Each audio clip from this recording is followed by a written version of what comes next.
Alors on compare, on prend, on teste, on utilise. Puis on jette, on remplace et on amasse. Pas seulement les choses, les personnes aussi. Nos relations amoureuses et sexuelles sont à l'image de la société de consommation dans laquelle nous avons grandi. Pourtant, nous voulons être aimés. Être aimés durablement, être aimés pour ce que nous sommes. C'est notre désir le plus profond. Alors pourquoi y renoncer puisque c'est possible de le réaliser? Je suis Thérèse, la cofondatrice de SEM, et vous écoutez Love Care, le podcast de l'amour durable.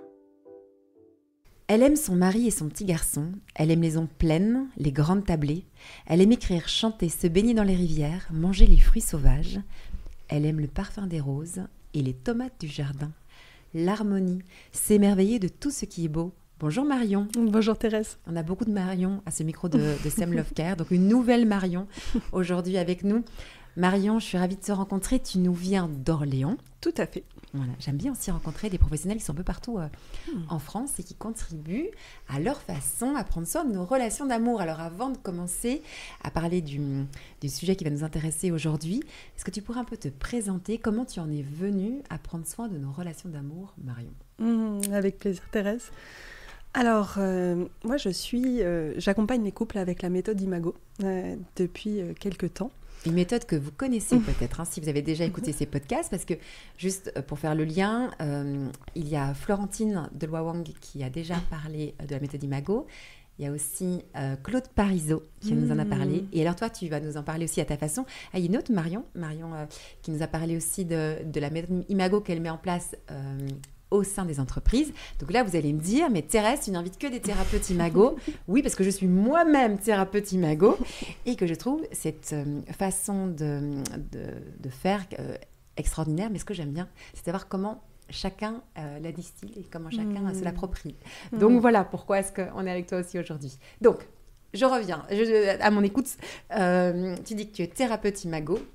Alors, je suis encore en cours de formation, de certification à cet endroit-là, mais j'accompagne déjà les couples parce que, en fait, il y a deux façons de se former avec Imago. Il y a la facilitation Imago et devenir thérapeute Imago. Et je suis déjà facilitatrice, ce qui permet, comme Marion, que tu as déjà reçu, ce qui permet d'accompagner aussi les individus avec la méthode Imago. C'est-à-dire que j'accompagne aussi les personnes qui sont solo, avec cette méthode-là. Et on arrive dans des espaces au niveau de l'inconscient, au niveau de la compréhension de nos blessures, de nos réactivités, de nos boutons rouges, etc., qui est absolument passionnant aussi pour les solos.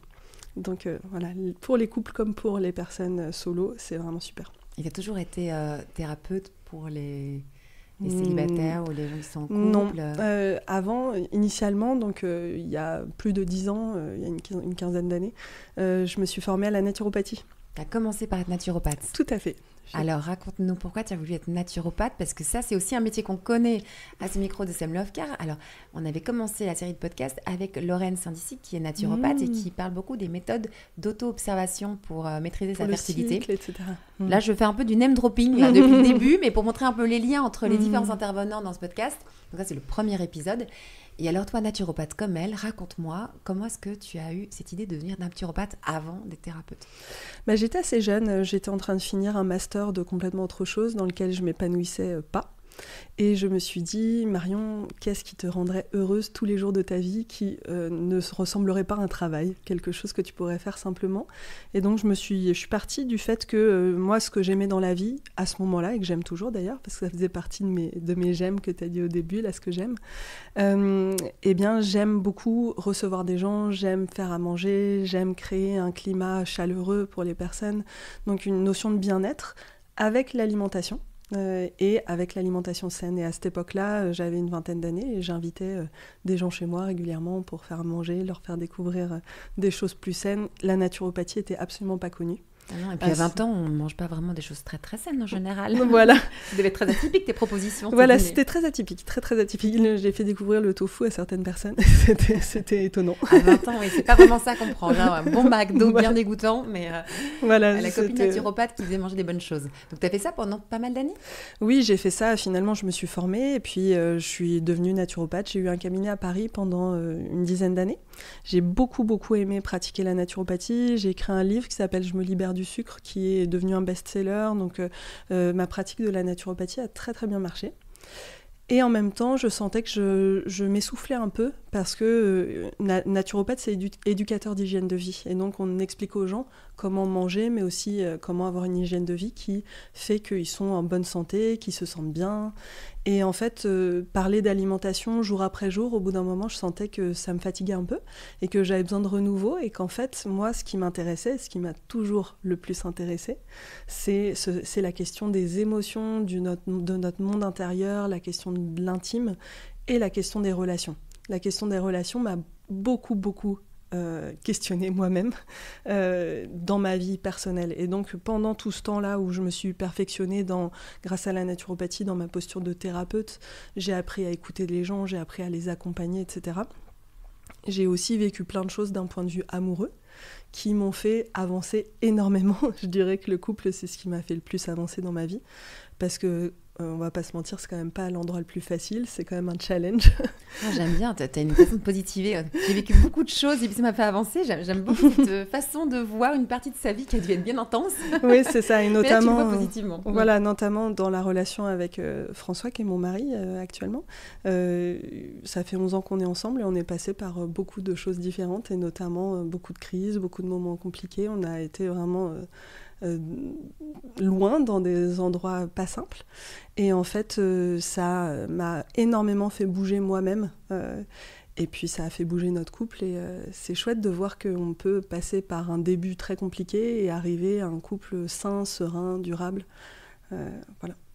Ah oui, là, c'est une bonne nouvelle que tu nous annonces. Ouais. On va passer de l'un à l'autre. J'ai oublié de commencer par m'excuser pour ma voix, là, qui est toute grave aujourd'hui. J'ai pas beaucoup dormi. Donc, c'est pas une maladie, c'est juste que j'ai fait un peu trop la fête. Mais bon, ça donne un peu un autre ton à ces podcasts. Il faut quand même que je le dise, parce que par rapport aux autres épisodes, ça contraste un tout petit peu. Mais donc, tu vois, la vie saine, bof pour moi. Mais en tout cas, j'entends dans ce que tu dis, c'est que tu as pu transformer la relation que tu vivais avec François, qui est devenu ton mari. Et à la faveur de tout ça, tu t'es dit, mais en fait, j'ai envie de consacrer plus de temps. Exactement. Pour m'occuper des couples et tout ça. Exactement. Et donc, j'ai commencé par me former au coaching. J'ai commencé à pratiquer plutôt sous forme de coaching individuel. Puis après, j'ai rajouté la méthode Imago pour accompagner les couples. Et la méthode Imago, que je trouve vraiment extraordinaire. Je trouve que c'est un... J'ai appris récemment que la méthode Imago plaisait beaucoup aux hommes. Ah oui. Je comprends pourquoi. Parce qu'en fait, ce cadre du dialogue, d'avancer avec comme un fil directeur, un chemin de fer, amorce par amorce, parce qu'on travaille avec des amorces de phrases, et d'avoir le miroir en face, et d'arriver à quelque chose de profond dans le profond avec ce que ça me rappelle de mon histoire, de mon enfance, et ensuite de remonter avec des solutions. Un peu presque coaching à un certain endroit, c'est quel pas je peux faire pour améliorer la situation, qu'est-ce que tu pourrais faire toi pour m'aider dans cette situation, d'avancer comme ça. C'est une méthode qui, moi, m'impressionne beaucoup par son efficacité dans un temps assez court. C'est marrant que tu dises que ça plaise aux hommes. On n'en a jamais parlé ici dans ce podcast, alors qu'en fait, c'est une observation que moi aussi j'ai faite. C'est comme ça que je me suis formée pour être tout à fait transparente avec vous. Moi, quand j'avais découvert cette méthode, je me dis « Eh oh, ça va, j'ai pas besoin d'un cadre pour parler. Je m'exprime plutôt bien au niveau de mes émotions. Je suis super connectée avec ce que je ressens émotionnellement, ce que je ressens charnellement. J'ai pas de problème d'expression, etc. » Donc, je me dis « Mais il me saoule à devoir mettre un protocole, tu vois, pour dialoguer. » Et quand j'ai vu que pour mon partenaire, mon conjoint, c'était quelque chose de formidable et que ça lui faisait du bien, c'est là que je me suis dit « Ah tiens, c'est intéressant pour lui qui est, bon, vous m'imaginez, moi, je suis une énorme tempête de Graal parce que je suis hyper connectée à mes émotions, donc c'est un peu la cata. Et évidemment, je me suis mise en couple, en tout cas à l'époque, avec une énorme tortue. Une tortue, ça veut dire qui rentre toutes ses émotions à l'intérieur et qui a du mal à connecter avec ce qu'il ressent et qui a besoin d'être très sécurisé pour pouvoir s'exprimer. C'est le cas, statistiquement parlant, de beaucoup d'hommes. En réalité, c'est pas du tout quelque chose de naturel, c'est quelque chose de culturel, de construit. Tout à fait. Mais c'est vrai qu'on remarque qu'il y a beaucoup d'hommes qui ont plus de difficultés à exprimer ce qu'ils ressentent. Oui. Et pour eux, le protocole Imago, le cadre, assez rigide, il faut le dire, Oui. mais qui est, ouais, du coup, c'est très, très cadré, très, très construit comme discussion, ben, ça leur convient un peu mieux. Et c'est comme ça que moi, j'ai décidé de me former. Pour les hommes. En me disant, tiens, ça peut être intéressant aussi. C'est ça. Et pour les femmes, parce que moi aussi, je suis maximiseuse tempête de grêle comme toi. Ouais, c'est vrai. Ouais. Oh là là. Mais pour moi aussi, je me suis surprise à quand même aller dans des espaces d'inconscient, de tirer des fils, de faire des liens qui étaient pas une surprise absolue, mais quand même un pas supplémentaire pour mieux me comprendre. Et surtout, en fait, ce qui est très beau, c'est que quand on parle comme ça avec son partenaire, on découvre petit à petit notre propre monde, en fait, mais l'autre est là pour le découvrir avec nous, et ça développe l'empathie. Et donc, ça fait changer la problématique, ça donne envie à l'autre de changer son comportement parce qu'il y allait par la voie de l'empathie et pas par la voie de il faut absolument que je change ou par quelque chose de rigide ou de dictatorial à un certain endroit, quoi. Mais donc, si vous êtes en relation avec quelqu'un, que ce soit femme ou homme, hein, parce qu'on a bien dit, c'est pas quelque chose de naturel, qui a du mal à exprimer ce qu'il ressent, ce qu'il pense, ce qu'il veut, ses besoins, etc., c'est une approche qui peut vraiment lui correspondre bien plus que d'autres approches où il y a une discussion un peu plus libre avec un conseiller conjugal ou quoi. Donc voilà. Ça, c'est petite parenthèse, mais ça peut être quelque chose de positif. Donc, Marion, toi, tu accompagnes des personnes maintenant, aujourd'hui, en tant que thérapeute. Imago, là, dans quelques temps, tu vas être certifiée. Et qu'est-ce qui t'intéresse le plus dans ce travail-là ? Le pourquoi je me suis vraiment lancée là-dedans, dans le fait d'accompagner les couples et les individus solos dans leurs relations, c'est vraiment cette notion de pouvoir changer le monde grâce à nos relations. Le slogan, en quelque sorte, d'Imago, c'est « changer le monde un couple après l'autre ». Et donc, je suis partie de ça, mais j'ai aussi ressenti très très fort parce qu'en 2020, je suis devenue maman. En 2019, je suis tombée enceinte et donc j'ai commencé à me poser des questions à ce moment-là, en étant enceinte. Et en fait, je me suis vraiment rendu compte de la responsabilité qu'on avait en tant que couple parental. Et donc, au-delà de changer le monde un couple après l'autre, il y a changer le monde un enfant après l'autre finalement. Et en tant que parent, on a une telle action sur la vie de nos enfants que on peut vraiment transformer profondément beaucoup de choses en étant un couple parental durable, solide, où on crée un climat de paix dans notre maison. Et c'est justement le sujet que je voulais aborder avec toi aujourd'hui, un sujet qui est quand même important, c'est celui des enfants en lien avec le couple qu'on construit. Et je voulais te poser la question... est-ce qu'il faut rester ensemble pour les enfants ? Une question que peut-être certains d'entre vous qui nous écoutez, vous êtes peut-être déjà posée. Et donc, dans le « faut-il rester ensemble pour les enfants ?» ça veut dire quoi être ensemble ? Et puis, quel est l'impact aussi sur les enfants ? Peut-être qu'on pourrait commencer par ce premier point de « ensemble ». C'est quoi être ensemble ? Tu vois, on dit ça, on est avec, on est ensemble. Selon toi et dans ta façon de percevoir les choses, moi ce qui m'intéresse c'est ton avis très personnel sur ce sujet, ça veut dire quoi être ensemble ? C'est une vaste question, mais en tout cas moi ce que j'ai compris de ça, c'est que le couple avait comme un but, la relation de couple avait comme un but personnel, un but qui est plutôt tourné vers l'intérieur, et puis pouvait aussi avoir un but plus commun, un but tourné vers l'extérieur. Et dans ce mouvement extérieur, on peut notamment se dire que une des choses que peut faire un couple quand il bâtit, c'est de faire des enfants. Mais ça peut être autre chose. Et ça, on en parlera après, éventuellement. Mais si on va sur ce mouvement plutôt intérieur, en fait, le couple a un but inconscient. On choisit notre partenaire de manière inconsciente. Et souvent, on se pose la question, mais pourquoi j'ai choisi cette personne-là qui me challenge autant ? Pourquoi vraiment il y a quelque chose qui me tient à être dans cette relation ? Alors, tu dis qui me challenge autant. En général, on ne le dit pas comme ça. Pourquoi je dis des personnes qui m'emmerdent autant ? Je le dis comme on le pense souvent. Parce que challenge, déjà, tu mets un point positif. Mais au début, tu te dis, mais c'est pas possible. J'ai choisi lui en espérant qu'enfin, j'allais pouvoir vivre une vie agréable, heureuse. Et puis, hop, je me reconfronte à des difficultés, à des conflits. Et donc, au début, c'est ça. Le mot, c'est emmerdant. Et après, ça devient challengeant. Exactement. Et souvent, ça devient emmerdant à partir du moment où on sort de la première période, la période romantique, qui est la période de la lune de miel, où on se pose pas trop de questions, on est un peu aveuglé à un certain endroit, on est shooté, en fait, aux hormones dans cette période-là. Et quand on sort de cette période qui dure, on dit entre 3 minutes et 3 ans, en fonction des couples, il y a un moment où on en sort, et à ce moment-là, on se confronte à tout un tas de problématiques, etc. Et ça devient potentiellement plus difficile, et on rentre dans ce qu'on peut appeler la lutte de pouvoir qui se finit à un moment par une résolution, puis ensuite ça va mieux, et hop, on retourne dans la lutte de pouvoir. Et certains couples sont quasiment tout le temps dans la lutte de pouvoir, en fait. C'est d'ailleurs ça qui peut amener à se dire « Oh, je me suis trompée de partenaire et donc je recommence avec quelqu'un d'autre ». Sauf que là, il y a vraiment un gros warning à avoir, parce qu'en fait, quand on recommence avec quelqu'un d'autre, on recommence sur une lune de miel, une période romantique, qui va forcément s'achever. Et si on ne comprend pas qu'il y a là des choses, justement, à comprendre et à conscientiser, eh ben, on recommence sans cesse à trouver de nouveaux partenaires dans l'espoir que ça aille mieux. Et donc, ce but inconscient, c'est notamment de finir l'enfance. C'est-à-dire que dans l'enfance, on a vécu quelque chose avec nos parents, on a vécu quelque chose qui nous a blessés à certains endroits. Et donc, on cherche inconsciemment à obtenir de notre partenaire ce qu'on n'a pas réussi à obtenir de nos parents. Et donc, on est là en circuit un peu sur nos blessures d'enfance.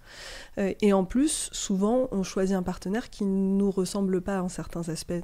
Tu vois, tout à l'heure, tu disais ce question de tempête de grêle tortue qu'on peut appeler aussi dans la méthode Imago maximiseur-minimiseur. Et en fait, tu te retrouves à avoir quelqu'un qui a totalement d'autres formes de réactions que toi, un autre monde intérieur, une autre façon de penser, de percevoir les choses, ce qui est potentiellement très confrontant, surtout si on a des blessures et qu'on cherche à les réparer. Et ça, tu peux expliquer à celles et ceux qui nous écoutent, pourquoi est-ce qu'on va chercher quelqu'un de si différent ? Pourquoi est-ce qu'on ne prend pas quelqu'un qui nous ressemble, qui fonctionne comme nous ? Je me pose encore la question. Et bien encore une fois, pour terminer, le boulot. C'est-à-dire qu'il y a eu des choses qui se sont passées dans notre enfance qui continuent à impacter notre vie. C'est ce qu'on peut appeler aussi les boutons rouges. Il y a aussi cette phrase en anglais du créateur d'Imago qui dit « tout ce qui est hystérique est historique ». Moi, j'aime pas trop le mot hystérique, mais je trouve que ce jeu de mots est intéressant. Ça veut dire que tout ce qui est très réactif en nous veut forcément parler de quelque chose d'ancien. Et souvent, quand on cherche l'ancien, on peut trouver un truc dans une ancienne relation, etc. Mais si on creuse, on arrive sur les moments déterminants de la construction d'un être humain, qui est l'enfance. Sont des différentes phases de l'enfance, en fait, qui amènent différents types de blessures. Donc, être ensemble, selon l'approche que tu nous proposes, c'est d'avancer à deux pour réparer les blessures de son enfance, c'est bien ça ? Tout à fait. Il y a cet aspect-là, et puis il y a aussi développer certains aspects de nous qu'on n'a pas développés. Et pourquoi on ne les a pas développés ? Peut-être parce qu'on a eu des injonctions à être plutôt comme ci, pas comme ça, justement, ces blessures, les exemples qu'on a eus, etc. Et on peut parler de parties congelées. C'est comme si on avait des parties de nous qui étaient comme congelées, parfois sidérées par le traumatisme. Il y a plein de raisons pour lesquelles on n'a pas accès à ces parties-là, des parties qui n'ont pas été développées. Et ces parties-là, quand elles sont décongelées par notre partenaire, parce que souvent, en fait, c'est notre partenaire qui va nous aider à ça, et c'est comme si on retrouvait notre entièreté. On retrouve des parties de nous auxquelles on n'avait pas accès. Et c'est génial de se sentir plein, entier, complet. Oui, donc ça veut dire que l'objectif quand même d'être ensemble, c'est qu'il y ait de la joie, du bonheur, du plaisir, parce qu'on se sent mieux aussi. C'est-à-dire que tu parlais tout à l'heure de cette période de lutte de pouvoir où il peut y avoir des conflits. Bon, ça fait partie d'une étape, mais si on en reste là, c'est usant d'être ensemble. Tout à fait. Et on le voit de plus en plus des hommes et des femmes qui préfèrent être seuls qu'ensemble, qu'en couple, parce que c'est usant la relation conjugale, en fait, si on n'en reste que à être dans la confrontation avec l'autre. En revanche, si on arrive à faire tout ce cheminement dont tu parles et dans cette approche de bon, ok, on va essayer d'aller réparer ce qui est un peu ou beaucoup ou énormément abîmé dans son enfance, ça devient l'objectif, c'est de joyeux, cette affaire. Exactement. J'insiste là-dessus, parce que sinon, on est beaucoup dans le côté travail et tout, mais la joie, elle est importante. Exactement. Et là, ce que je pourrais dire par rapport à ça, c'est que c'est vraiment important d'aller regarder ces parts-là pour comprendre comment on fonctionne et sortir le principe de la lutte de pouvoir, c'est de se dire que c'est l'autre le problème. C'est-à-dire qu'on se dit, si l'autre était différent, si l'autre changeait, ça irait mieux quand même. Et en fait, moi, à un moment, dans mon chemin, je me suis observée tout le temps dire ça, et je me suis dit, mais si tu dis ça, tout le temps, c'est que sûrement, il y a quelque chose qui te concerne toi. J'ai dû souffrir pas mal avant d'arriver à ça. Et en fait, ce que je propose, c'est d'éviter de souffrir pas mal avant d'arriver à ça. Et donc, en fait, de se poser assez rapidement la question de son propre monde intérieur, ses propres blessures, ses propres boutons rouges, et arriver à mieux comprendre pourquoi on va inconsciemment choisir quelqu'un qui va nous appuyer sur tous nos boutons. C'est-à-dire qu'au fur et à mesure, on peut choisir quelqu'un qui peut-être appuie moins parce qu'on a moins besoin de voir ces espaces-là de nous. Bon, donc on a compris. Alors, tu disais, les boutons rouges, c'est pas les red flags dont on parle beaucoup, qui sont vraiment des attitudes qui veulent dire danger, la personne n'est pas une bonne personne. C'est pas là-dessus. Hein. Quand tu dis bouton rouge, je préfère juste qu'on précise. Oui, tout à fait. Les boutons rouges, c'est comme un espace intérieur où quand on appuie dessus, ça nous fait réagir très fortement. J'en parle avec un langage très vulgaire. Ça nous fait vriller. Il arrive en retard, on vrille, on dit mais il arrive en retard et c'est horrible parce que tu arrives en retard. Là, c'est qu'il a touché sur quelque chose, sur quelque chose de difficile. Exactement. Et là, on arrive, si on tire les fils, souvent à quelque chose de l'ordre de l'enfance. Et plus la blessure, elle est ancienne, plus ça peut être réactif. C'est-à-dire que, je vais vous donner un exemple, en fait, sur les blessures d'enfance, il y a plusieurs types de blessures en fonction des différents âges. Donc, entre 0 et 18 mois, c'est l'attachement. Entre 18 mois et 3 ans, c'est l'exploration. Entre 3 ans et 4 ans, c'est l'identité. Et entre 4 et 7 ans, c'est la compétence. Et en fait, par exemple, si on s'intéresse à la question de l'attachement, entre 0 et 18 mois, donc c'est vraiment tout petit, hein, c'est même très certainement, j'imagine, ça commence même au niveau intra-utérin. Le but, c'est d'exister dans le regard de ses parents. Donc on a besoin que nos parents soient dispo pour nous de manière constante, qu'ils soient chaleureux et qu'ils prennent soin de nos besoins essentiels. Et quand vraiment il y a quelque chose de compliqué à cet endroit-là, soit que le parent n'est pas du tout dispo, qu'il est froid, soit qu'il est dispo de manière inconsistante, c'est-à-dire changeante, parfois dispo, parfois pas dispo, l'enfant ne sait pas trop pourquoi, la relation est coupée. Ça peut donner deux types de réactions. Et donc, par exemple, pas dispo, froideur, entraîne une sensation de rejet de la part de l'enfant, une blessure de rejet, qui donne potentiellement un évitement. C'est-à-dire que l'enfant va éviter la relation de peur de souffrir. Et ça donne plutôt un minimiseur. Donc, ça va, ce qu'on appelle les tortues, les personnes qui vont plutôt avoir tendance à se replier sur eux.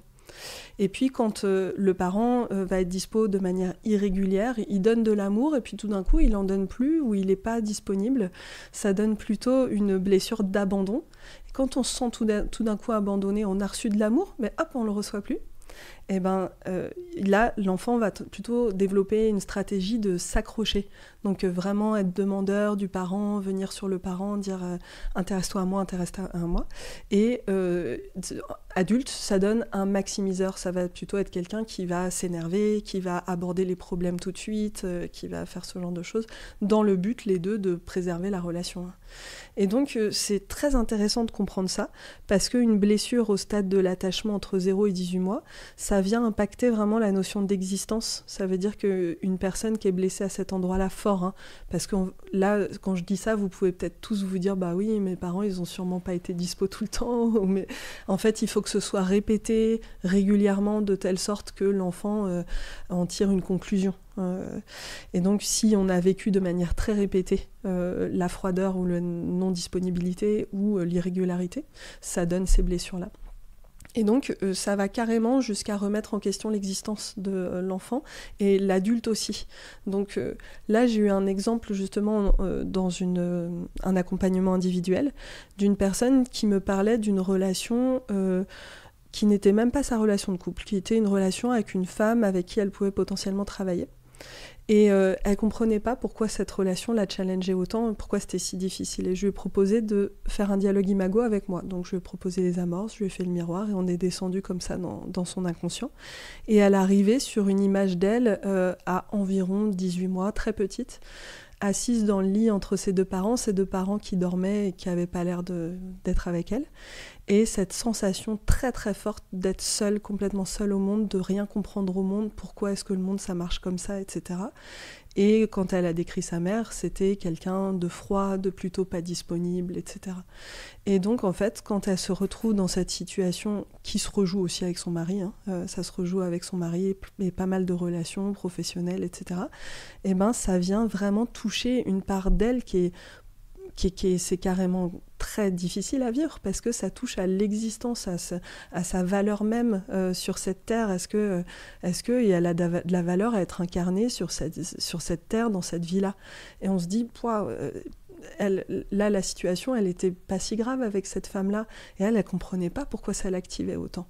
Et ben en fait, ça nous active autant parce que ça vient vraiment avec des fils complètement inconscients toucher des points très grave en fait potentiellement et pour elle c'était très grave en tant que petite fille de se sentir complètement seule avec ses parents, pas de figure à laquelle elle puisse vraiment se raccrocher de manière sécuritaire. Mais ça veut dire que si dans la relation on peut se sentir dans une grande insécurité on va dire existentielle, on a l'impression que notre vie en dépend, qu'on va mourir s'il se passe quelque chose. Mais je dis ça, en fait, si vous avez déjà vécu cette expérience, vous comprenez quand j'utilise ces mots-là, quoi. On se sent vraiment en danger, quoi, de vie ou de mort. Ça, c'est souvent une blessure liée aux premiers mois de notre vie, à ce stade de l'attachement. Exactement. Okay. Et après le stade de l'attachement, tu disais, donc le deuxième stade, l'exploration. Après, c'est l'exploration. Donc l'exploration, c'est 18 mois à 3 ans. Dans le stade de l'exploration, on a besoin que nos parents nous protègent, mais aussi nous laissent la liberté d'explorer. C'est le moment où on a besoin justement de commencer à explorer par nous-mêmes. Et qui nous laissent partir, revenir, etc. Et en fait, si nos parents nous donnent ça, on a un équilibre dans notre façon de fonctionner. Mais si ils sont surprotecteurs, qu'ils ont peur, qu'ils sont possessifs, l'enfant peut avoir tendance à se sentir envahi et à s'isoler et à devenir plutôt un minimiseur, donc une tortue. Et si y a une sous-protection, voire une négligence, l'enfant se sent donc négligé et il a tendance à poursuivre. Ça veut dire être dans quelque chose qui est très demandeur, ou qui demande beaucoup d'attention, ou qui prend beaucoup de place, qui fait du bruit, qui fait des bêtises, qui fait des choses comme ça. Et en tant qu'adulte, ça donne un maximiseur. Donc on retrouve ces deux comportements, mais qui s'expliquent dans aussi la toute petite enfance. Et là, donc, le stade de l'exploration. C'est intéressant de vous poser la question, est-ce que quand j'étais enfant, j'avais le droit d'explorer ? Et quand j'explorais, qu'est-ce qui se passait, quoi ? Est-ce que quand j'allais faire mon petit tour, ma petite balade, est-ce qu'après, je retrouvais mon papa et maman au même endroit ? Ou bien ils avaient disparu donc, ça m'insécurisait. Comment est-ce que... Et puis après... tout au long de la vie, dans votre famille, l'éducation que vous avez reçue, est-ce qu'on a le droit d'expérimenter ? Est-ce qu'on a le droit d'explorer, de découvrir ? Ou alors, il y a beaucoup d'interdits liés à ça ? C'est intéressant de se poser la question. Et je me permets de donner aussi un autre élément par rapport à ça, c'est que parfois, c'est pas seulement l'explorer dans le comment dire, le faire aller à droite à gauche, c'est aussi moralement.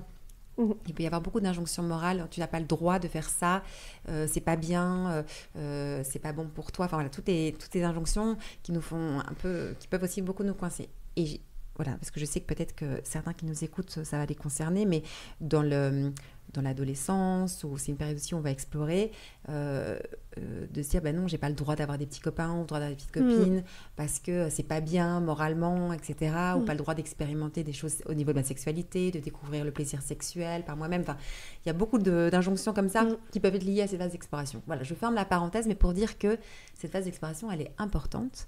Et elle va aussi engendrer après un certain type de comportement. Et donc, on arrive à la troisième phase, qui est l'identité.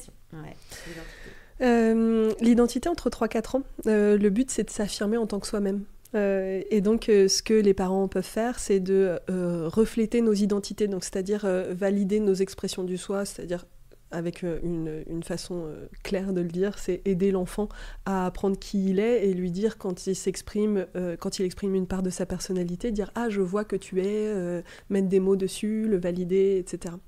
Et puis mettre des paroles sur les expériences en nommant les choses. Le parent a beaucoup d'importance à cet endroit-là pour aider l'enfant à comprendre. À comprendre qui il est. À comprendre qui il est, tout à fait, et à obtenir en fait ce qu'on veut. Pour que ce soit équilibré, on veut obtenir un moi défini, donc savoir qui je suis, avec de la souplesse. Un moi défini et souple, en fait. Et si il n'y a pas d'acceptation de ce qu'est l'enfant de la part du parent, avec de la critique, avec du reproche, etc., l'enfant peut développer de la honte. Et il veut absolument éviter cette honte-là. Donc, qu'est-ce qu'il fait ? Il contrôle de manière rigide. Et donc, ça peut donner à une personne qui est contrôlante, rigide, pour éviter l'horreur de la honte qui amène sur « mes parents ne m'acceptent pas tel que je suis ». Et donc ça donne un minimiseur. Ça va donner une personne qui va plutôt avoir une énergie rentrée, plutôt être dans une forme d'évitement. Donc, si l'enfant ne reçoit pas d'intérêt de la part de son parent, il va plutôt se sentir invisible, pas vu, pas reconnu. Et donc, il peut avoir tendance à devenir diffus dans son comportement, c'est-à-dire consensuel, c'est-à-dire qu'il va essayer de s'adapter à ce qu'il perçoit de ce que l'autre veut de lui. Et donc, il est tout le temps concentré sur qu'est-ce que pense l'autre de moi, qu'est-ce qu'il a comme vision de moi, est-ce qu'il a l'air de bien m'aimer, de pas bien m'aimer, etc. Et en fonction de ça, il va essayer tout le temps de s'adapter. Et donc, ça donne quelqu'un qui va être plutôt maximiseur. Et là, on peut aussi reconnaître ces personnes qu'on peut appeler les people pleasers. C'est les personnes qui font attention à toujours être aimées, toujours être perçues de manière positive, etc. Ok, donc ça, c'est pendant la phase de l'identité. C'est pendant la phase de l'identité, 3-4 ans. Et donc, en tant que parent, ce qu'on peut donner à nos enfants, c'est de leur dire... on t'aime tel que tu es. On t'aime tel que tu es. Et puis, on reconnaît tes qualités. C'est ça, simplement quand l'enfant fait quelque chose de bien, dire waouh, c'est super quand tu fais ça, et nommer les choses avec de la précision. C'est-à-dire que dire, par exemple, en France, on peut avoir tendance, quand un enfant fait un dessin, à juste dire « Ah, il est chouette ton dessin, mais c'est vrai que tu pourrais améliorer ce truc-là, ou tu pourrais ci, tu pourrais ça. » Et c'est vrai que là-dedans, faire des appréciations positives sur les caractéristiques même de l'identité de l'enfant, ça aide. Donc, je vois que tu as été généreux, bravo, tu as été généreux parce que j'ai vu que tu avais fait ci, tu avais fait ça. Et donc, valider, en fait, ce qu'est l'enfant, comment il se comporte, d'un point de vue de l'identité, donc avec des mots qui caractérisent l'identité d'une personne. Mais pour un enfant, généreux, ça veut peut-être rien dire. Donc dire généreux, ça veut dire que t'as donné, partagé, t'as fait ci, t'as fait ça. Est-ce qu'on peut dire que simplement pendant cette phase, on essaie de répondre à ce besoin de reconnaissance? On a besoin d'être reconnu tout à pour fait. Ce qu'on est, et c'est ça qu'on va recevoir ou pas, et si on ne l'a pas reçu, on va le chercher d'une façon ou d'une autre. C'est ça. Et c'est étonnant, hein, c'est-à-dire que quand une personne est contrôlante, rigide, dont je parlais tout à l'heure, elle n'a pas eu d'acceptation de ce qu'elle était en tant qu'enfant, et donc comme elle a eu honte, etc., elle est devenue contrôlante. Et c'est des personnes qui peuvent être pas évidentes à côtoyer, parce que ce sont des personnes qui ont l'air d'avoir un avis très clair, très tranché, qui peuvent être... Donc, cette rigidité, en fait, dans le quotidien, ça va être je veux ci et pas ça, j'ai raison, etc. Et en fait, cette personne, si on va à la blessure, c'est qu'elle souhaitait tellement être aimée et reconnue par son parent, et elle a été tellement blessée qu'elle n'a pas eu d'autre choix que de se fermer, se rigidifier et contrôler au maximum pour ne pas souffrir. Ça permet d'avoir beaucoup de compréhension et d'empathie pour ces personnes-là. Et alors la quatrième étape? La quatrième étape, c'est la compétence entre 4 et 7 ans. Donc, on veut faire pour être compétent. Et les parents, c'est là, ça rejoint ce que je disais un peu tout à l'heure, les parents peuvent donner des compliments spécifiques et détaillés et des infos constructives pour que l'enfant développe sa compétence. Et si les parents font ça, il y a de la sécurité émotionnelle. Tandis que si les parents font pas ça, et que le parent, par exemple, ce que le parent peut faire, c'est demander la perfection de la part de son enfant. Et ça, je tiens à dire que ça peut être quelque chose de vraiment formulé ou quelque chose qu'on ressent en tant qu'enfant. C'est-à-dire que moi, j'ai été blessée à cet endroit-là parce que je sentais une injonction à la perfection ou que ça ferait tellement plaisir à mes parents que je sois parfaite à un certain endroit. Et donc, je me suis moulée là-dedans pour être aimée, tout simplement.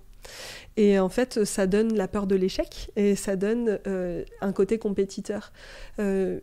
Moi, ce dont je peux témoigner, c'est que j'ai un côté compétiteur qui a été engendré par cet aspect-là.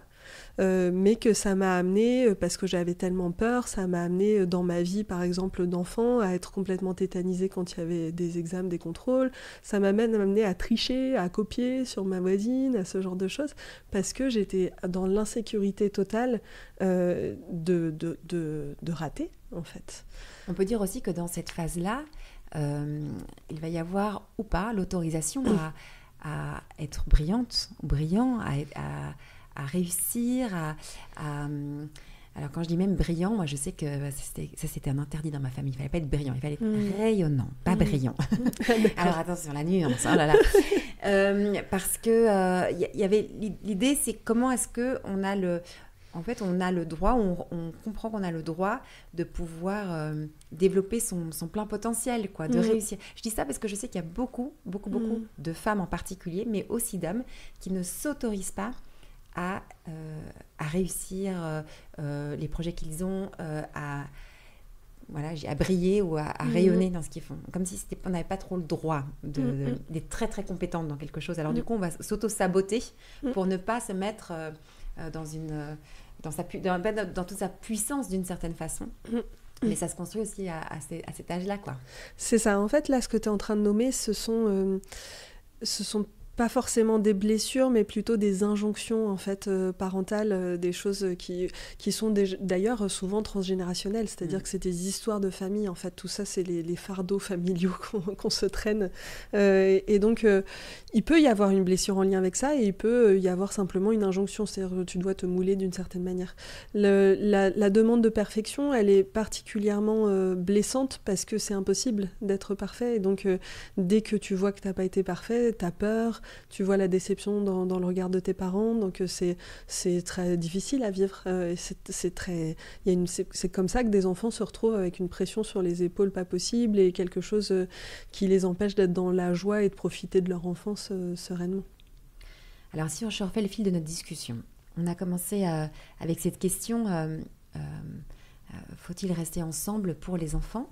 On essaie de comprendre ce que ça peut vouloir dire, être ensemble. Tu as proposé une certaine approche de pouvoir réparer, guérir les blessures de notre enfance, grandir, retrouver son entièreté, sa vitalité, sa joie de vivre au travers de la relation. Ok. On a du coup compris aussi que dans notre enfance, on a pu être blessé par nos propres parents, on a pu être bloqué à certains endroits et ça nous handicape dans notre vie d'adulte. Mais Marion, toi comme moi, on est maman. Oui. Donc quand on apprend tout ça, c'est hyper flippant en tant que parent de découvrir à quel point on a une responsabilité vis-à-vis de nos enfants. Parce qu'on se dit, mais bien sûr qu'on va les blesser, nos enfants, parce qu'on est hyper imparfait, on n'est pas complètement réparé de notre propre histoire. Ça donne presque envie, parfois, de ne pas avoir d'enfants, de ne pas faire d'enfants, pour ne pas se sentir responsable d'avoir mis au monde un enfant qu'on va blesser. Parce qu'on sait que ça fait mal d'être blessé. Donc, toute cette approche qui est à la fois, moi que je partage, qui est superbe, elle peut aussi être un peu paralysante, je trouve, par moment, quoi, en se disant, mais j'ai pas envie de faire ce mal-là à mes enfants. Ça, c'est la première chose. Toi, tu réagis comment, toi, quand tu as appris tout ça et tu as découvert tout ça, est-ce que ça t'a pas inquiété, ça t'a pas découragé d'être maman ? Moi, je suis devenue maman à 35 ans, si mes souvenirs sont bons, ou 34, je sais plus trop, mais je suis devenue maman pas très très tôt non plus, pas comme toi. Ouais, alors moi, j'étais maman à 20 ans, Oui, et donc j'ai pas eu le temps de me poser toutes ces questions, C'est que ça. déjà j'étais responsable d'un enfant, puis pouf, un deuxième à 23 ans, puis pouf, un troisième à 27 ans. J'ai pas eu cette conscience-là. Moi, je me dis, toutes les femmes et les hommes qui nous écoutent aujourd'hui, qui n'ont pas encore d'enfants, faut être drôlement courageux pour faire des enfants aujourd'hui. Ouais, je suis vraiment d'accord. Et en même temps, un monde qui ne fait plus d'enfants, qu'est-ce que ça donne ? Oui, bien sûr, t'as raison, mais tu vois, toutes ces connaissances de la psychologie de l'enfant, ça peut aussi être un peu paralysant. Ah oui, oui, oui. Ce dont je peux témoigner, il y a ce que je peux avoir comme idée et ce que je peux avoir vécu.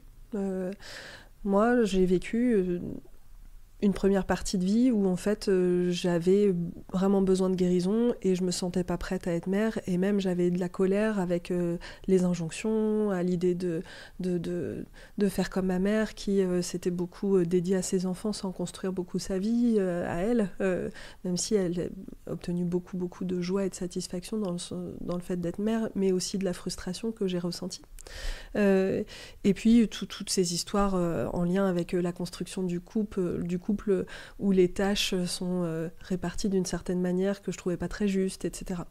Et donc j'ai pas mal cheminé avec ça jusqu'à temps que déjà j'ai toujours su que je voulais être mère, donc il y avait comme un endroit où c'était j'ai pas trop le choix. Si je veux pouvoir être mère d'un enfant de manière sereine, il faut que j'aille voir ce qui me pose problème. Donc il y avait cet aspect-là. Et voilà, ça c'est mon témoignage, c'est que le gros point, c'est que j'ai toujours voulu être mère. Mais je peux imaginer que pour quelqu'un qui n'a pas de certitude sur est-ce que j'ai envie d'être mère ou pas, est-ce que vraiment c'est là que je dois aller, que ça doit effectivement être un vrai casse-tête. Je peux tout à fait imaginer ça. Moi, ce qui m'aide dans ma vie de maman, depuis que je comprends de plus en plus tout ça, c'est de me dire que la vie est bien faite. On a des petites séances de rattrapage qui nous sont données. C'est ça. Les petites séances de rattrapage, c'est déjà... Tu as parlé des étapes pendant l'enfance. La première séance de rattrapage, c'est qu'il y a l'adolescence aussi, où l'adolescent va repasser par exactement les mêmes étapes. Et donc là aussi, on peut en profiter pour réparer des choses avec notre enfant. On ne lui a pas donné quand il était tout petit, qu'on peut lui donner à l'adolescence. Donc déjà, ça, c'est une bonne nouvelle. En tant que parent, on a déjà deux moments où on peut lui donner plein de choses. Et puis, comme tu en parlais au début de cette émission... il y a les relations d'amour, nos relations d'amitié d'abord, puis nos relations d'amour, etc., qui vont nous permettre aussi de réparer les choses qui ont été abîmées. Donc, en gros, c'est pas définitif si on a eu des choses qui ont été très difficiles. Après, moi, j'ai déjà eu l'occasion de témoigner. Moi, j'étais blessée au premier stade de développement, là. Donc, mais tous les stades sont blessés. Donc, je suis blessée à tous les stades. Parfois, je me dis, mais j'ai jamais rencontré quelqu'un qui est autant blessé que tout ce que j'ai vécu. Bref, vraiment, la fille en vrac total. Et en même temps, toutes ces années qui passent, au fur et à mesure, je me guéris. Ouais, ça prend du temps. Franchement, ça prend du temps. Je ne vous dis pas merci papa et maman parce que vous ne m'avez pas donné un cadeau dans la vie de m'avoir vous avez si mal pris soin de moi dans les premières années. Bon, ils s'en excusent aujourd'hui, ils le comprennent.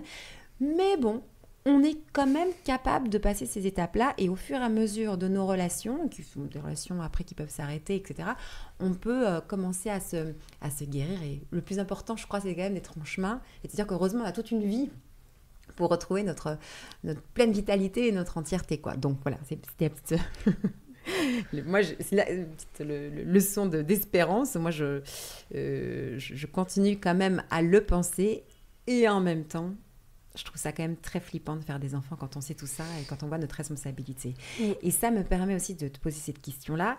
On peut, une fois qu'on comprend qu'on est aussi responsable de nos enfants, en tout cas de cette petite enfance, de leur donner aussi ces besoins-là et que, eh bien, quand on a des difficultés dans sa relation, on peut se dire non, il faut qu'on reste ensemble pour les enfants. On voit bien qu'il y a quand même quelque chose de... il y a une intention positive. C'est qu'on se rend bien compte que ça va être bon pour l'enfant aussi si on reste là pour lui. Comment toi tu réponds à cette question après tout ce que tu nous as partagé sur le fait d'être ensemble et puis tout ce qu'on va donner à notre enfant dans ses premières années? Alors c'est sûr que la question de rester ensemble pour les enfants, c'est une question qui se pose. Et la première chose que je voudrais nommer, c'est qu'il y a un contexte actuel. C'est-à-dire qu'on se situe toujours dans un contexte sociétal. Et le contexte sociétal du moment, il est différent de celui de, par exemple, nos grands-parents, où il y a eu quelque chose d'assez extrême dans l'idée qu'on ne se sépare pas, jamais. Quitte à être dans un couple très très souffrant avec pourquoi pas des maltraitances et des choses terribles qui se passent. Parce que c'est une honte de se séparer.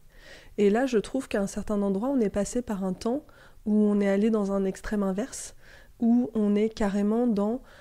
c'est quasiment une honte de rester ensemble s'il y a eu des choses qui se sont passées qui sont très difficiles. Et notamment, on sait qu'en ce moment, il y a quand même beaucoup d'infidélité, ça arrive assez régulièrement, ce qu'on peut appeler une infidélité, même si tu as fait toute une émission, j'ai écouté ta conférence dernièrement sur la notion d'infidélité, c'est vrai que ça peut être compris tellement de manière différente, cette notion-là, mais en tout cas, à partir du moment où on considère qu'il y a une infidélité, c'est quasiment une honte, et notamment pour la femme, de rester avec son mari qui a été infidèle, par exemple. À partir du moment où les autres le savent, on dirait quasiment, si tu es une femme qui est autonome, si tu as envie de prendre soin de toi, si tu as de l'estime de toi, il faudrait que tu quittes ton mari. Et en fait, je pense que là, on se trompe à cet endroit-là, parce que l'infidélité, ça peut vouloir dire plein de choses. Je nomme l'infidélité parce que c'est quelque chose de fréquent. Et c'est différent, très très différent de, par exemple, se retrouver dans une situation où il y a de la violence envers soi-même, envers ses enfants, de la violence, qu'elle soit physique, verbale ou sexuelle. Il y a des choses qui sont intolérables, des situations dans lesquelles on ne doit pas rester, dans lesquelles on ne doit pas laisser ses enfants. Mais en revanche, il y a plein d'autres situations qui sont des situations de déconnexion, qui sont des situations de problématiques un peu classiques du couple, qui pourraient être réparées. Et on est passé d'une injonction de « il faut rester ensemble pour les enfants » à « il ne faut pas rester ensemble pour les enfants ». Moi, c'est quelque chose que j'ai entendu, mais énormément. Et que j'entends encore aujourd'hui, il ne faut pas rester ensemble pour les enfants. Mais on est toujours dans un il faut ou il faut pas.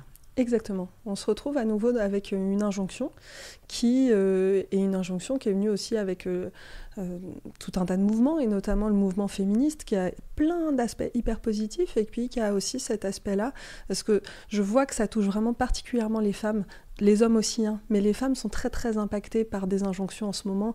Malheureusement, on est souvent impactées en tant que femmes par beaucoup d'injonctions, les hommes aussi, hein, mais les femmes particulièrement.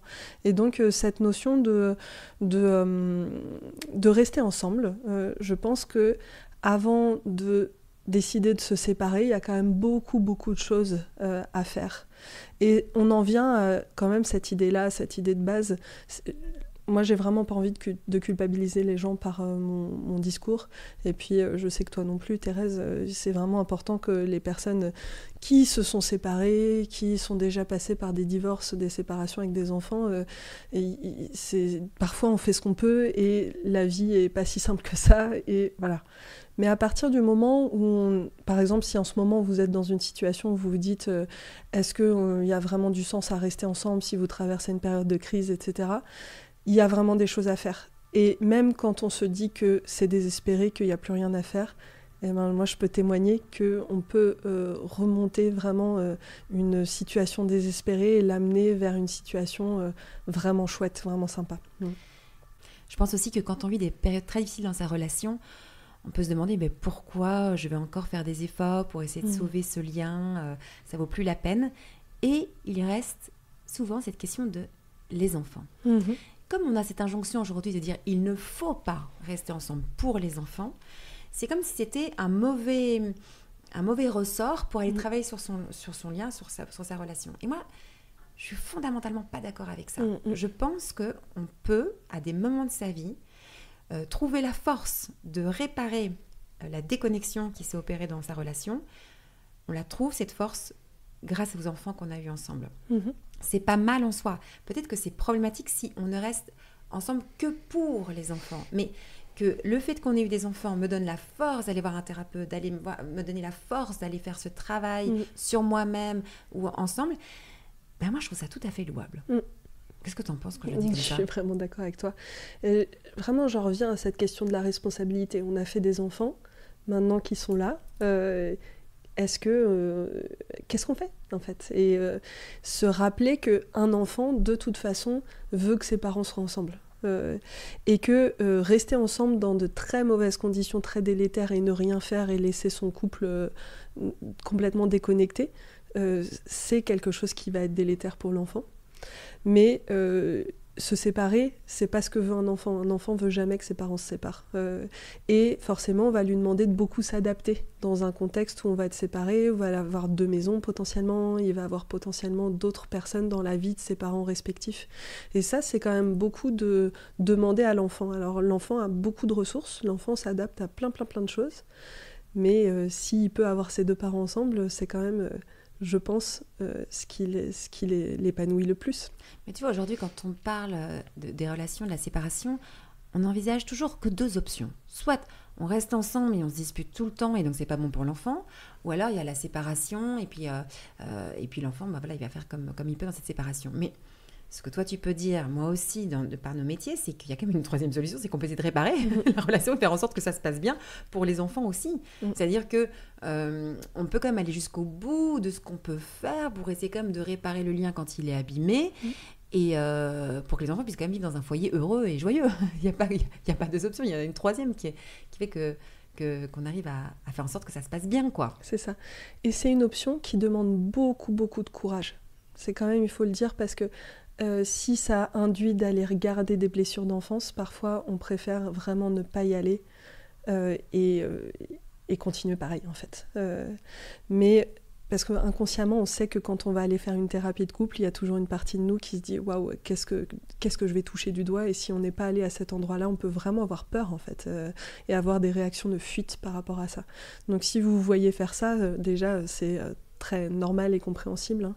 Mais une fois que donc je te rejoins sur cette question de si le seul ressort qu'on a pour trouver le courage et dépasser cette peur-là, et aussi cette colère-là, hein, c'est-à-dire qu'on peut ne plus ressentir du tout d'amour pour son conjoint ou sa partenaire.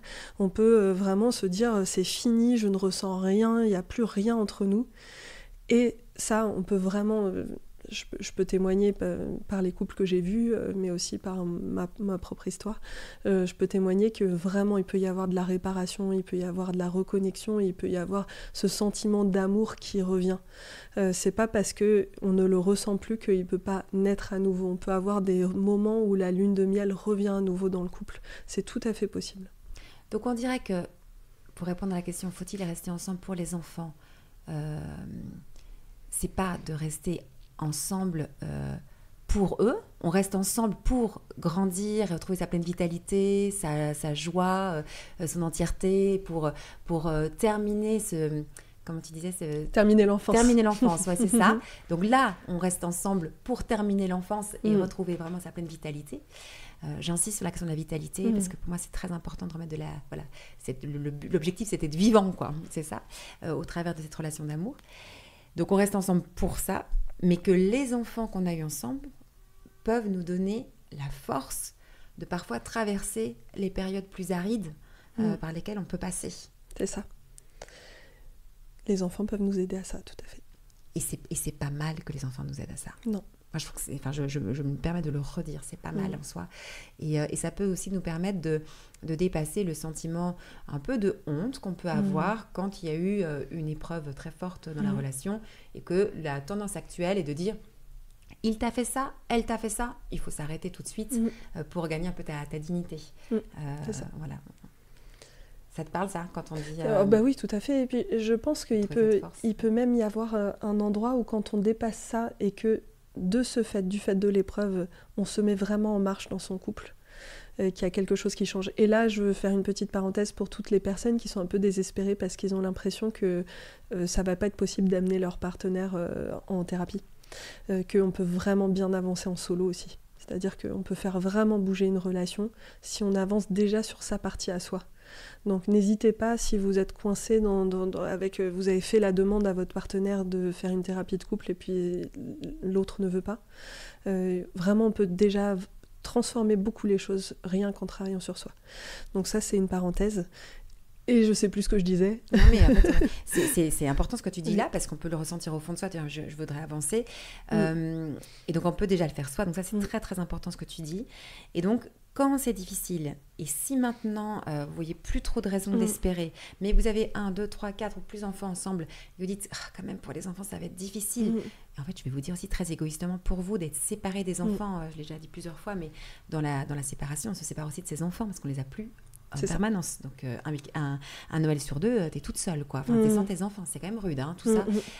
Une semaine sur 2, tu peux être sans tes enfants ou en fonction du mode de garde. Mais donc, il y a des moments où t'es sans tes enfants. Alors, je sais que les parents qui nous écoutent et qui n'en peuvent plus d'avoir les enfants en permanence se disent « Ça va être quand même très, très cool. C'est tellement confortable. » Mais quand tu le vis, t'es content pendant 3 semaines ou 3 mois, mais pas pendant 3 ans, en fait. Après, les enfants te manquent. Bref, tout ça pour dire que si on a des enfants ensemble, ça peut être aussi un moteur pour essayer de réparer le lien. Et ça, c'est vraiment le message qu'on voulait faire passer toutes les deux aussi au travers de cette discussion. Donc, de remettre... Alors, ce n'est pas la finalité, ce n'est pas l'objectif, mais ça peut en tout cas beaucoup nous aider parce que c'est vrai qu'ils ont aussi besoin de leurs 2 parents, d'un couple qui est aimant pour pouvoir eux-mêmes faire l'expérience de l'amour dans leur propre vie ou avoir un bon modèle. Tu sais, j'interviens beaucoup auprès de lycéens. Je fais tout ce qui est l'éducation affective, relationnelle et sexuelle. Et je commence toujours mes interventions en disant qu'ici, ils ont déjà tous une certaine conception de ce que c'est l'amour en fonction de la façon dont ils se sont sentis aimés de leur père, ils se sont sentis aimés de leur mère et en fonction du couple qu'ont été leurs parents. Et ils ont déjà une certaine expérience qui s'est inscrite dans leur cerveau, quelque part dans leur cerveau, et qui va les impacter toute leur vie. Donc on voit bien à quel point, en tant que parents, on a une responsabilité, qu'elle est belle, il ne faut pas qu'elle soit trop angoissante, mais que ça peut aussi nous inviter à être des exemples pour nos enfants quand on essaye de dépasser les périodes plus compliquées. Donc c'est très beau avec la méthode Imago, c'est qu'il y a un dialogue qu'on appelle le dialogue d'appréciation positive qui permet de dire à l'autre quelque chose qu'on a aimé dernièrement chez lui ou chez elle. Et donc par exemple, j'ai aimé dernièrement ta générosité et je l'ai vu avec ça. Et en fait, moi la première fois que j'ai fait le stage de couple avec mon mari, parce que Imago ça se fait aussi sous forme de stages de couple qui sont vraiment super. Et en fait j'ai fait ce stage de couple et dans le stage les animateurs nous ont dit, vous savez, ça fait vraiment du bien aux enfants que de voir leurs parents se dire des choses positives comme ça. Et en fait je me suis mise à le faire à mon partenaire et lui aussi, devant notre enfant. Et on se dit des choses comme ça, positives, pas juste entre nous, mais devant lui. Et par ce biais-là, on lui apprend aussi plein de choses. Et on lui apprend à créer un couple beaucoup plus sécuritaire à l'avenir. C'est tellement bien. Et inversement, moi, je connais les dégâts de parents qui ne savent pas se dire des choses positives et les enfants, après, qui ne savent pas dire des choses positives aux gens qu'ils aiment. Et ça, c'est horrible parce qu'ils sont vraiment dévastés par ce contre-modèle, quoi. Contre-exemple. Bref, merci Marion pour tout ce que tu nous partages aujourd'hui. Avec plaisir. Merci d'avoir osé aborder cette question. Faut-il rester ensemble pour les enfants et d'avoir donné cette troisième voie. J'aime bien trouver des nouvelles approches et qu'on a pu élaborer ensemble. Et donc, on te retrouve en tant que thérapeute à Orléans. Et en ligne. Et en ligne aussi, d'accord. Ouais, j'accompagne aussi les couples en visio si besoin. Merci beaucoup. Avec plaisir, merci Thérèse. Si vous désirez l'amour durable, retrouvez toutes les propositions de SEM sur notre site internet sem.co et sur nos réseaux sociaux Instagram et Facebook. Si vous êtes un professionnel du Love Care, rejoignez la communauté SEM. Et pour semer avec nous cette vision de l'amour, mettez un avis ou 5 étoiles sur votre plateforme d'écoute pour soutenir ce podcast. Venez signer notre manifesto et surtout, parlez de SEM autour de vous. Parlez-en à vos amis, à vos familles, à vos collègues qui ont tant besoin d'être outillés et accompagnés pour vivre leur désir le plus profond, aimer et être aimé durablement. Ensemble, nous réussirons à opérer la révolution de l'amour.